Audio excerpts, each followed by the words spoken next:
Lieu de résidence. Christian Duchesne, Québec.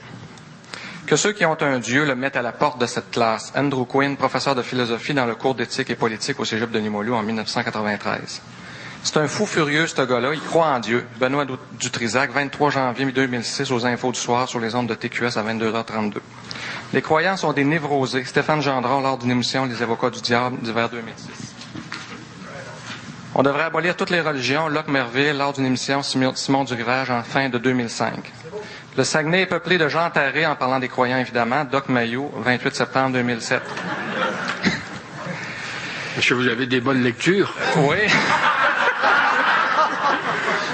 Pourquoi ne pas leur interdire de joindre une religion avant l'âge de 16 ans en parlant des enfants? Richard Martineau, 10 octobre 2007, Journal de Québec. Les personnes croyantes ne devraient pas obtenir de poste dans les commissions scolaires ou des conseils d'administration. Richard Martineau, Bloc Devoir, 31 mars 2005. Moi, quand j'entends des choses comme ça, je suis professeur de sciences en passant, dans le Québec de la Grande Clarté, je me demande si je ne rêve pas. Je me demande si je ne suis pas en Union soviétique de 1950. J'ai comparé des déclarations anti-juives d'Hitler à partir de 1933, et ça jusqu'à novembre 1938, juste avant la nuit de cristal. Il n'y a aucune différence étymologique, sémantique ou terminologique avec les propos de gens bien connus que je viens de vous énumérer. Aucune différence.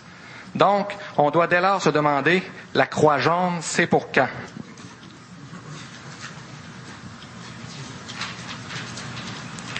Aujourd'hui, on en est rendu à imposer un cours de religion, 7 religions, à des jeunes enfants à partir de 6 ans. Un cours qui viole ma liberté de conscience en tant que parent, mais aussi la liberté de conscience en tant qu'enfant, puisque mes enfants n'en veulent pas. J'en ai 4. Les athées, heureusement, commencent à se réveiller et à se rendre compte que l'imposition de ce cours éthique et culture religieuse viole aussi leur liberté de conscience. Parce qu'avant, ils avaient le choix de prendre l'enseignement moral, qui était tout à fait conforme à leurs convictions. Mais aujourd'hui, ces gens n'ont plus le choix, pas plus que nous, les personnes croyantes. En passant, je suis catholique.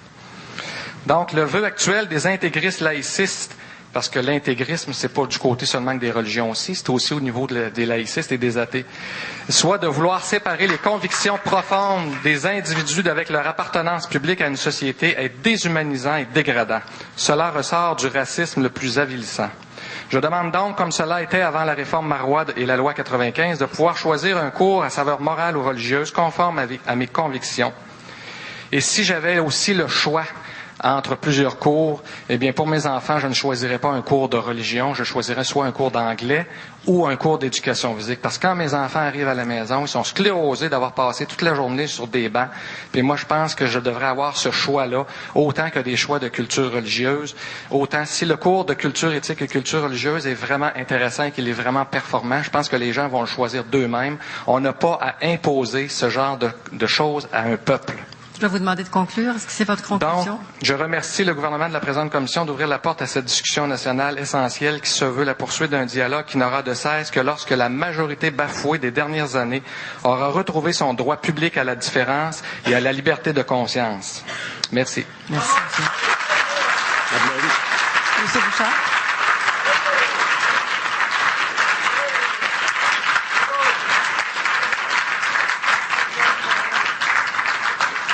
S'il vous plaît.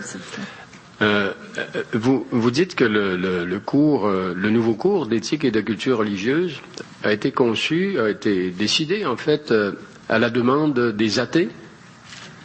Pas nécessairement, mais disons qu'il y a beaucoup... Non, effectivement, vous avez raison, il y a quand même beaucoup de personnes qui travaillent en théologie au ministère de l'Éducation, dont Jacques Racine et plusieurs autres, qui ont demandé ce cours-là. Je dis pas que c'est seulement que des athées, mais ce que je disais tout à l'heure, c'est qu'il y a beaucoup de personnes athées qui tranquillement se réveillent et se rendent compte que ce cours-là viole aussi leur liberté de conscience.